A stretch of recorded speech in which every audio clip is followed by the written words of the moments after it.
તો ઉત્તર ભારતના મેદાનોનું વર્ગીકરણ કરવા જઈએ તો 4 વિભાગો પાડીશું આપણે, બરાબર છે. ભાંભરનું મેદાન, તરાઈનું મેદાન, બાંગરનું મેદાન અને ખદરનું મેદાન, બરાબર છે. એમાં ભાંભરની વાત કરીએ તો ભાંભરનું મેદાન જે છે એ પથ્થરનું મેદાન છે, પથ્થરનું મેદાન છે. ભાંભરનું મેદાન ફળદ્રુપ નથી, ભાંભરનું મેદાન ખેતી લાયક નથી, અને અહીંયા નદી લુપ્ત થઈ જાય છે, નદી લુપ્ત થઈ જાય, બરાબર છે. તરાઈના મેદાનની વાત કરીએ તો તરાઈનું જે મેદાન છે એ દલદલિયા મેદાન છે, દલદલિયા મેદાન છે.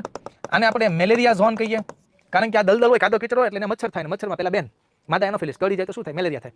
એટલા માટે મેલેરિયા ઝોન છે, દલદલિયા છે, ખેતી લાયક નથી.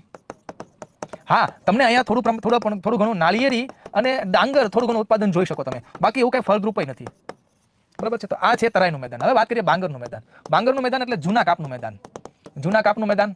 આ બાંગરનું મેદાન છે એ પણ ફળદ્રુપ નથી, ફળદ્રુપ નથી, એ પણ ખેતી લાયક નથી, ખેતી લાયક નથી, બરાબર. અહીંયા સોરી, ફળદ્રુપ છે, ફળદ્રુપ છે અને ખેતી લાયક પણ છે, ખેતી લાયક પણ છે. પણ ફરક શું છે તો કે અહીંયા તમારે સિંચાઈની યોજના લાવવી પડે, પાણીની સુવિધા પૂરી પાડવી પડે, સિંચાઈની યોજના લાવવી પડે. ત્યાર પછી છે ખદરનું મેદાન. ખદરનું મેદાન એટલે જૂના કાપનું મેદાન, નવા કાપનું મેદાન, સોરી, નવા કાપનું મેદાન. સૌથી વધારે ફળદ્રુપ છે અને ખેતી લાયક પણ છે. હવે આમાંથી તમારો પ્રશ્ન શું પૂછે? પહેલા તો 4 નામ આવડવા જોઈએ: ભાંભર, તરાઈ, બાંગર, ખદર. ભાંભર, તરાઈ, બાંગર, ખદર. પછી મોસ્ટ આઈએમપી ક્વેશ્ચન અહીંયા જે છે એ છે બાંગર એટલે જૂનો કાપ કે નવો કાપ? તો જૂનો કાપ. ખદર એટલે જૂનો કે નવો? તો ખદર એટલે નવો કાપ. બાંગર એટલે જૂનો કાપ. બાંગરમાં સિંચાઈ લાવી પડે, ખદરમાં કોઈ જરૂરિયાત ઉત્પન્ન થતી નથી. આ બંને ખેતી લાયક, બંને ફળદ્રુપ છે, બાંગર અને ખદર. તો અહીંથી પ્રશ્ન મોસ્ટલી આ, બાકી કોઈ પ્રશ્ન ઉત્તર ભારતના મેદાન કે એક્સક્લુઝિવ ટોપિક નથી. છતાં વિશેષ કંઈ પૂછવું હોય તો મેં તમને અત્યારે જે ક્લાસિફિકેશન લખીને આપ્યું છે આની બહાર તમારે કોઈ પ્રશ્ન ભારતના મેદાનમાંથી